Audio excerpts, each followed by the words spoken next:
Recuerda que a través de la página web www.pavelpichardo.com/shop puedes obtener acceso a cursos y talleres académicos exclusivos para complementar tu formación académica. Gracias por tu preferencia. Haz de cuenta que, bueno, sí, bueno, como que lo platicaste un poquito, ¿no? Pero todo este rollo de lo del GABA, me preguntaste, bueno, ¿qué tanto es los estímulos de GABA y todo este rollo, ¿no? Imagínate que aquí está la membrana, ¿no? Y en la membrana de la neurona vamos a mencionar que esta parte que está del lado derecho, todo esto es el líquido intracelular y esto de acá afuera va a ser el líquido extracelular. A mí me gusta hacer un poquito de preguntas antes, igual te va a servir, ¿no? Mientras más participes, más te puedes ubicar. ¿Recuerdas cuál es el ion intracelular más abundante? O sea, ¿cuál es el ion que abunda más aquí adentro? Sí, es el potasio. Así es. Y normalmente por fuera, ¿el ion más abundante cuál es? Es el sodio. Así es, excelente. Y tú recuerdas también que normalmente una neurona pues también tiene su respectivo potencial de membrana, ¿no? O sea que tiene cierta actividad eléctrica en la cual siempre está como activa de manera basal, ¿no? Entonces digamos que esto es tu potencial eléctrico. Vamos a decir que aquí es más o menos aprox como entre menos 80 milivoltios el potencial de membrana en reposo, ¿no? Sabemos que normalmente pues en una neurona siempre y cuando no esté activa pues está así, está plano. Entonces, lo que pasa es que de manera constante y tónica, tú sabías que más de la mitad de las inputs o más bien de los neurotransmisores que se están liberando de manera tónica casi siempre son inhibidores. O sea que casi siempre se está liberando GABA de manera constante. Entonces, es bien común que la mayoría o sea, realmente, vamos a decir que tienes, por ejemplo, dos neuronas. Tienes una neurona acá y una neurona acá y vamos a poner una tercera posibilidad. Una neurona acá, otra por acá y otra por acá, ¿no? Entonces, haz de cuenta que si yo quisiera lograr estimular a esta tercera neurona, por ejemplo, esta de acá, o en la de arriba, esta segunda neurona, tú lo puedes lograr con dos objetivos, ¿ok? El primero es estimulándola directamente. Esto lo logramos como en algunos neurotransmisores, como por ejemplo glutamato, como por ejemplo aspartato, ¿no? Por mencionar algunos ejemplos. Pero tú también lo puedes estimular de una forma diferente. Por ejemplo, esta de acá, esta neurona de acá, por ejemplo, vamos a decir que libera GABA. Que ahorita vamos a repasar una vez más cómo funciona, pero por lo general es un estímulo inhibidor sobre esta neurona. ¿Estás de acuerdo? Se cortó un poquito en la última pregunta. Ok, bueno, ¿aquí ya me escuchas bien? Sí, súper bien. Mira, entonces, ¿estás de acuerdo que, por ejemplo, si yo tuviera una neurona que libera GABA, que inhibe esta tercera neurona, significaría que su actividad es menor, ¿no? Sí. Pero ¿qué pasaría, Jonathan, si yo agrego una tercera neurona que está anterior a estas, que también libera GABA? Para empezar, ¿qué le pasaría a la actividad de esta segunda neurona? Pues si GABA está inhibiendo a la otra neurona GABAérgica, la segunda, la que encerraste, ya no estaría liberando su neurotransmisor. A la siguiente la dejaría de inhibir, a la que está coloreada de verde. Muy bien, y esto es otra forma de estimularla, ¿estás de acuerdo? Totalmente. Muy bien, este otro fenómeno es muy común en todas las rutas pues, del cerebro. Y a este otro fenómeno no le llamamos excitación, le llamamos desinhibición. Y es un concepto muy interesante en farmacología. De hecho, así es como, por ejemplo, bueno, seguro ubicas el alcohol. ¿Sabes cómo funciona el alcohol? ¿El cuál, perdón? El alcohol. Sí, pues básicamente es un modulador alostérico positivo, ¿no? De los receptores GABA. Así es. Entonces, bien interesantemente, pues haz de cuenta que aquí tienes tu receptor, ¿no? Aquí está nuestro receptor acoplado a canal iónico. En este caso, pues va a ser nuestro receptor de GABA, ¿no? GABA. Es el receptor de GABA A, ¿no? Porque existe un GABA B, pero este está como tal en el músculo esquelético, ¿no? Es muy importante como relajante muscular, hay fármacos para eso y demás. Pero bueno, este receptor como tal se llama GABA A. Esto significa que cuando nosotros liberamos la molécula esta que es el ácido GABA-aminobutírico, se libera por acá, estimula por acá, por consecuente se abre, ¿verdad? Y aumenta la corriente de entrada ¿te acuerdas qué ion? Cloro. Así es, excelente, muy bien, cloro, ¿no? Y esto como tal vuelve a nuestra célula un poquito más negativa, ¿no? Entonces, haz de cuenta que es bien común que las neuronas, sobre todo las de la corteza cerebral, empiecen a ejercer estímulos inhibidores siempre de manera pues puede ser anterógrada, retrógrada, de muchas maneras diferentes, pero en este caso, pues siguiendo el principio de acción y disolución, de manera resumida, significa que el cerebro, que vamos a decir que es todo esto, siempre se encuentra inhibiendo de manera tónica al tallo. El tallo siempre se encuentra inhibiendo de manera tónica a la médula espinal, y así. Entonces, haz de cuenta que, bueno, ¿cómo vemos esto? ¿Esto se puede ver en la vida real o no? ¿O sí? Bueno, ahí te va.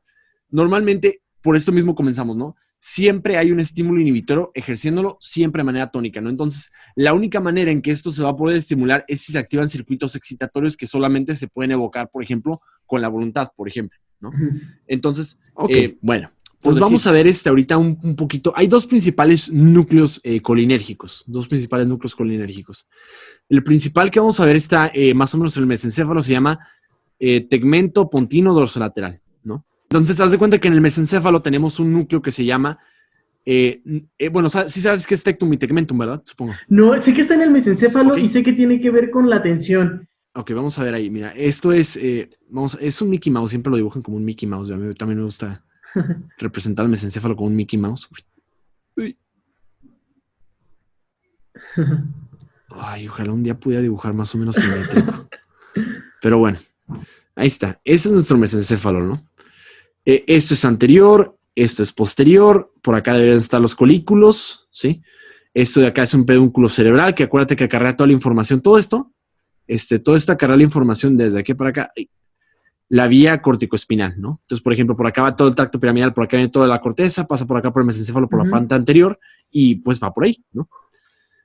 Por acá sabemos que está, todo esto es el núcleo rojo, perdón, la sustancia negra, negra. Sabemos que tiene una pars compacta, pars reticulares. Recuerda que la pars compacta es la que libera la dopamina propiamente. Aquí está el núcleo rojo, aquí está nuestro Mickey Mouse. Y por acá hay una comunicación entre los ventrículos. Se llama acueducto de Silvio, que comunica a los ventrículos laterales por acá, tercer ventrículo, y este canalito que comunica con el cuarto, de acá se llama acueducto de Silvio, que es este que se ve por acá, ¿no? Entonces, acueducto de Silvio. Y alrededor de este acueducto de Silvio hay una cosa, hay una sustancia que se llama sustancia gris periacueductal. Sustancia gris periacueductal. Esto lo interesante que tiene es que libera una cosa que se llama encefalinas. Son los opiáceos endógenos, ¿no? Así es. Y lo interesante entonces es que cortan, por ejemplo, todas las rutas ascendentes del dolor y demás cosas, ¿no? Entonces, estimula receptores muy y demás. Luego, si quieres, ahí luego te recomiendo un video que tengo de farmacoopioides, pero a lo que voy es que deprime, ¿no? Y finalmente, pues por acá está el tectum. Entonces, haz de cuenta que las divisiones que tienen es que del colículo, bueno, un poquito más, no sé por qué no funciona mi control Z. Ahí está. De aquí para acá se le llama tectum. Todo esto. Y de aquí para enfrente, todo eso se le llama tegmentum. Tectum viene del griego que significa techo. Entonces, por eso es como que la parte más, más hacia atrás es nuestro techo, ¿no? Entonces, cuando menciona aquí que dice, es la constelación, también es la porción tegmental, o sea, que está por esta parte, ¿sí? Dorsolateral pontina, o sea que estaría en esta parte distribuida de manera heterogénea, pero en la protuberancia. Ok. En la protuberancia. Entonces, haz de cuenta que aquí menciona, ¿no? Que es el núcleo dorsolateral pontino tegmental, ¿no? Entonces, haz de cuenta que está ubicada en el tegmento y demás. No tiene tantísima relevancia. Ahorita te voy a decir por qué.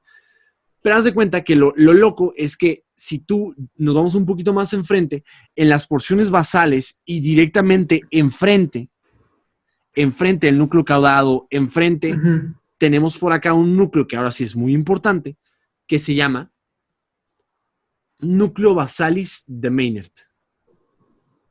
Ok, según yo, este núcleo basal de Meynert está abajo del putamen y tienen conexiones hacia la neocorteza, ¿no? Así es. Todo esto tiene un nombre, o sea, este núcleo está como en sustancia no me acuerdo, pero sí, ya había escuchado. Sí, ándale, pues sí, bueno.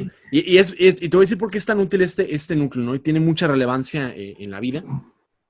Haz de cuenta que lo loco es que si te pones a observar las repercusiones que tiene este núcleo, date cuenta que llega hasta acá y se pone medial por la porción temporal. Y medialmente, ¿qué región está por ahí en el lóbulo temporal? El hipocampo. El hipocampo. Entonces tiene mucho, pero mucho que ver con la formación de circuitos de memoria. ¿Ok? Ok. Otro Sí. motivo, ajá. Ajá, sí, bueno, es que, por ejemplo, en un paper leí que la acetilcolina, o sea, su papel, uno de sus papeles centrales en la memoria era el cambio de del encoding cuando ya ¿cómo se llama? Cuando ya lo recuerdas por Sí, siempre. sí, como solidificarlo, ¿no? Ajá, solidificarlo, Sí. esos procesos, ¿no? Entonces que, por ejemplo, cuando estabas en el encoding, lo que hacía era comenzar a segregar acetilcolina, pero la misma acetilcolina mediaba este proceso entre el encoding a la solidificación Así es. del recuerdo. Y bien loco, haz de cuenta que algo interesante que pasa en algunos pacientes, como por ejemplo con la enfermedad de Alzheimer, es que la cantidad de acetilcolina, y por ejemplo, si tú ubicas un PET scan, que es el PET Positrones, scan, ¿no? así es tomografía por emisión de positrones y mides fluorodeoxiglucosa. Lo que significa esto en español es que haz de cuenta que la glucosa mide la actividad metabólica de alguna región cerebral. Entonces, lo que hace es que al medir la actividad del núcleo basal de Maynard, lo que pasaba era que resulta que encontraron que en pacientes con enfermedad de Parkinson, perdón, con enfermedad de Alzheimer, tenían menos actividad de núcleo basal del Maynard, menos actividad de acetilcolina, y creen que es parte del por qué se correlaciona mucho que las personas que tienen menos actividad del núcleo basal de Maynard ya empiezan a tener amnesia. Entonces, parte de la terapia es que dicen, bueno, ¿sabes qué? Bueno, vamos a platicar primero la función normal. Lo que pasa es que haz de cuenta, lo que hace es que le da un shotcito ¡pum!, de acetilcolina. Recordemos que hace la acetilcolina en el cerebro. Recuerda que la acetilcolina tiene dos tipos de receptores, ¿te acuerdas, verdad? Muscarínicos y nicotínicos. Claro. Recuerda que los nicotínicos son preferencialmente periféricos, ¿no? Entonces no hay realmente aquí, ¿no? Entonces, Ok, cuenta que tú cuando liberas acetilcolina, lo que haces es que estimulas aquí unos receptores que son receptores M1 o muscarínicos 1. Esos son estimulantes, ¿no? Así 1, es, 3 y 5. así es. Y haz de cuenta que lo loco es que estos receptores están acoplados a una proteína G.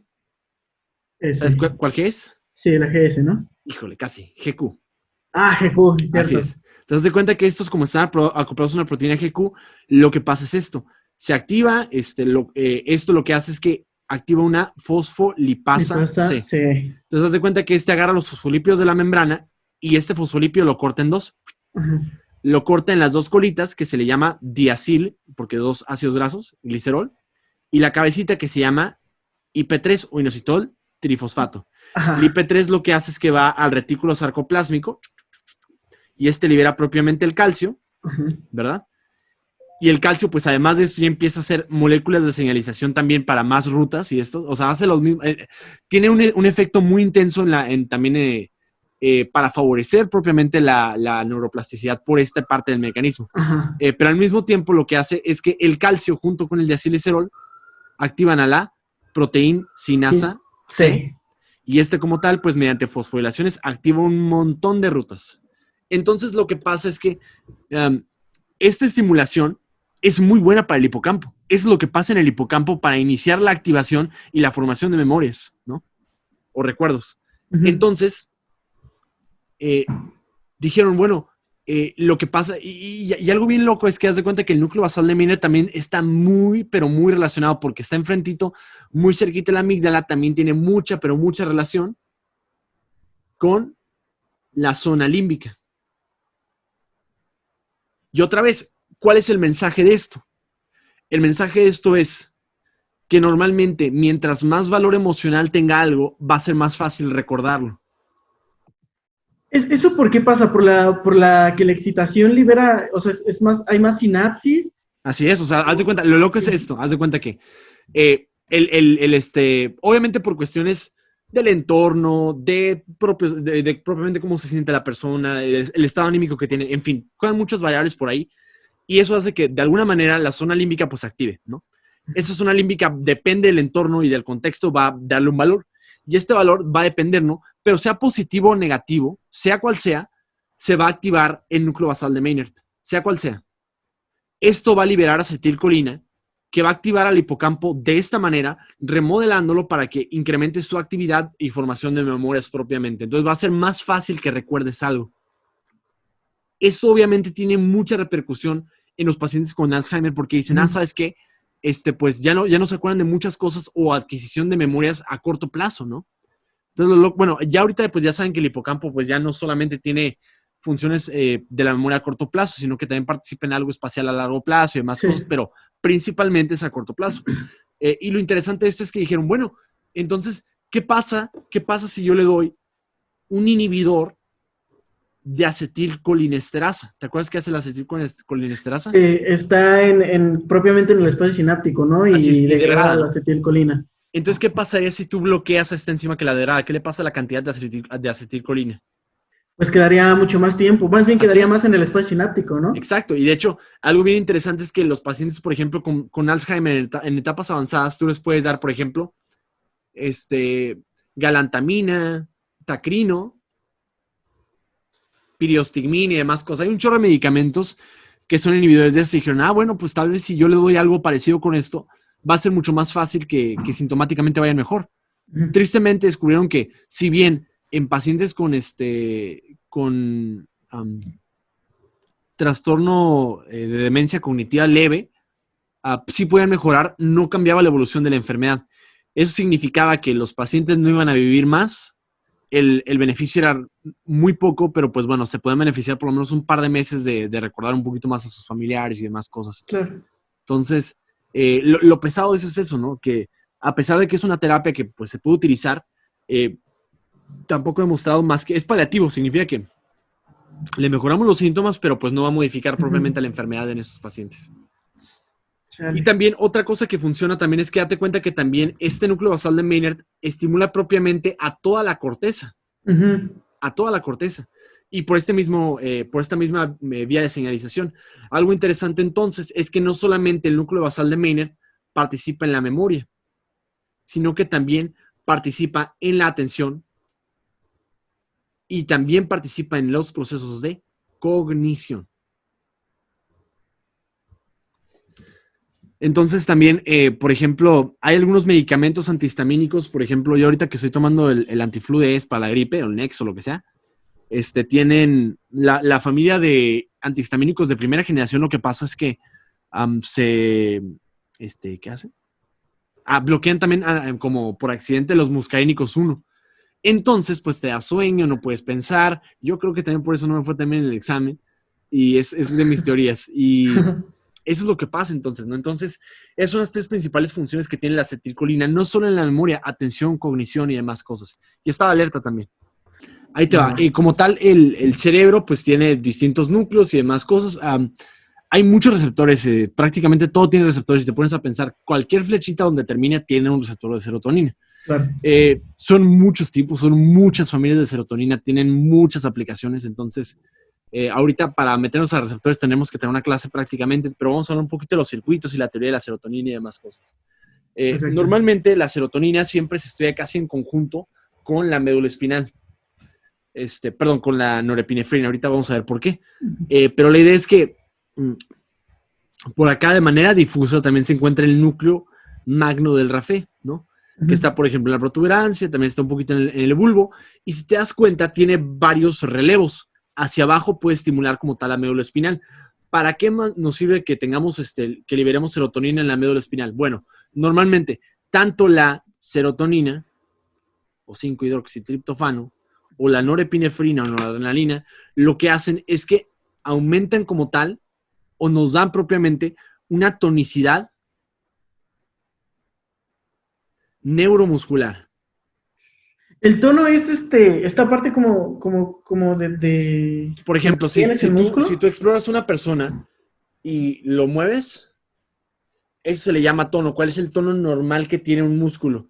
Que realmente siempre tiene, no es como que totalmente está apagado. Inclusive ahorita si estoy relajado, gracias a la médula espinal, a los reflejos, a muchas cosas, ya hay ese tono más bien, tu músculo sigue activo, solo que tiene un nivel basal de de actividad en gran parte evocado por la serotonina y la noradrenalina. O sea, nos da cierta tonicidad de reflejos, de actividad. O sea, nunca está totalmente apagado tu músculo. No estás desguanzado, digamos, ¿no? Claro, por decirlo. Ajá. Claro.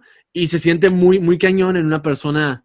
Bueno, no se lo decía a nadie, ¿no? Pero, por ejemplo, me tocó, por ejemplo, cargar bien mal, ¿no? Pero en el internado, por ejemplo, a veces cuando no había camilleros, pues nos ponían cuando había muertitos, pues los teníamos que poner en bolsa. Entonces sí se siente aguado, bien, bien zarra, güey.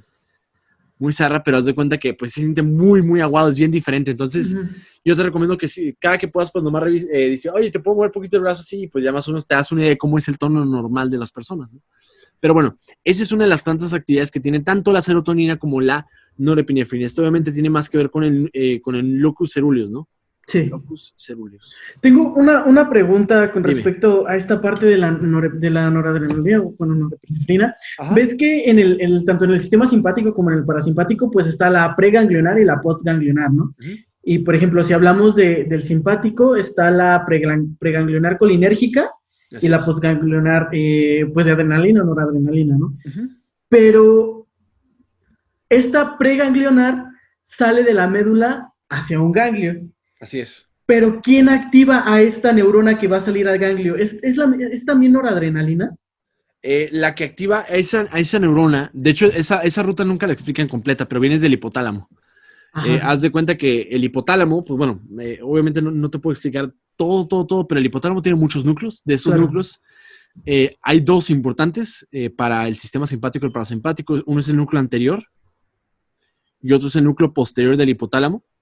Y ambos forman diferentes rutas para para el sistema autónomo. Por ejemplo, el hipotálamo anterior principalmente va a regular a las vías parasimpáticas. Y esto principalmente pues por glutamato, ¿no? Okay. Y estas el núcleo posterior principalmente es para activar el sistema simpático y también es por glutamato. Y ya propiamente los ganglios es donde ya cambia todo, ¿no? Ajá. Vale, gracias. ¿No sabes cuánto tiempo tuve esa duda? Sí. Muchas gracias. Es que sí, como dices, nunca la explican completa. Siempre piensan del preganglionar. Como que ya es de abajo, ¿no? Pero sí. Ajá. Es principalmente regulado por el hipotálamo. Y bueno, que tiene mucho sentido, ¿no? Por eso mismo, pues, cuando tienes miedo, demás cosas, pues tiene mucho que ver, que tenga que ver por ahí el sistema límbico, ¿no? Claro. Así es. Y bueno, y el núcleo del Raphe, el locus ceruleus liberan esta cosa y bueno, te ayuda también para la tonicidad y demás cosas. Y bueno, otra cosa que tiene, date cuenta cómo también estimula propiamente al circuito límbico. Por acá, por ejemplo, está el cíngulo y demás cosas, lo que se encuentra activado por acá. Entonces también la serotonina tiene cierta actividad o cierta relevancia en la felicidad, ¿no? De hecho, hay una teoría que le llaman la teoría de la felicidad de la serotonina. Te dice que siempre y cuando tengas serotonina, es un efecto permisivo en la noradrenalina, porque haz de cuenta que mientras tú tengas serotonina, la noradrenalina va a poder hacer el efecto real que necesita. Entonces, tú para poder estar contento, por lo general, ocupas mucho más a la serotonina y un poco menos a la norepinefrina, ¿no? Entonces, estos son parte de los circuitos normales es diferente un poquito la recompensa, pero bueno, es para mantenerte como en estado de ánimo y demás cosas. Por esto mismo, la mayor cantidad de los antidepresivos son inhibidores de la recaptación de serotonina, ¿no? Aunque hay duales, ¿no? Hay duales que pueden también un poquito con la serotonina, perdón, con la noradrenalina, pero lo reservamos para casos más refractarios que no respondan a serotonina, ¿no? Y como tal, como estos antidepresivos son inhibidores de la recaptación, significa que haz de cuenta que tienes por acá tu axón, ¿no? Liberas por acá la serotonina y normalmente se tiene que recapturar por acá, ¿no? Por un canal creo que se llama VMAT, algo así. Y haz de cuenta que si tú lo bloqueas, pues bueno, tienes mayor cantidad de serotonina por ahí. Entonces, los antidepresivos no es que te den más serotonina, ¿no? Sino que más bien evitan que se degrade la serotonina.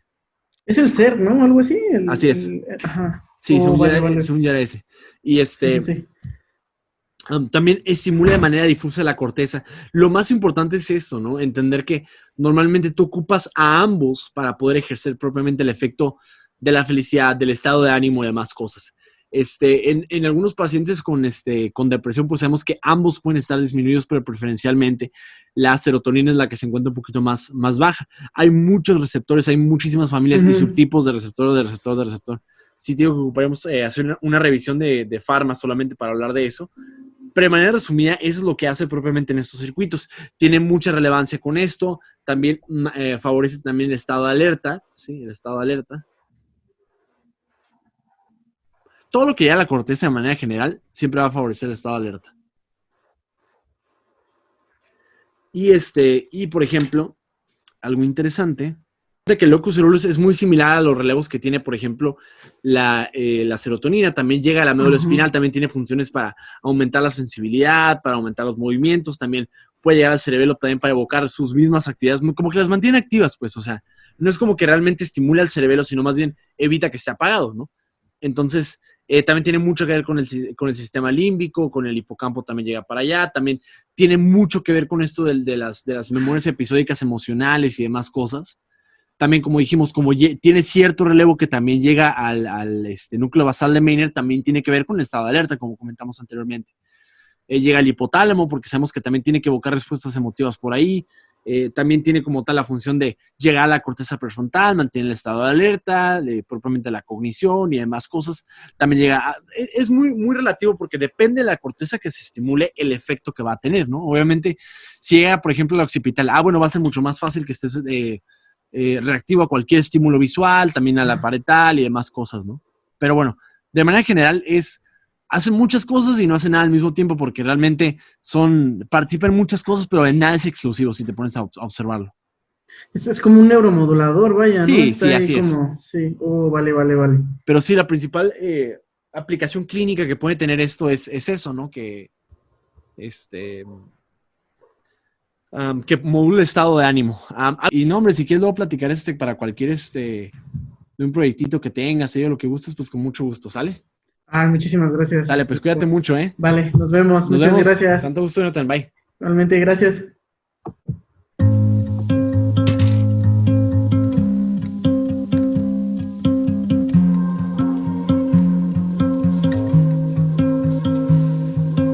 You spend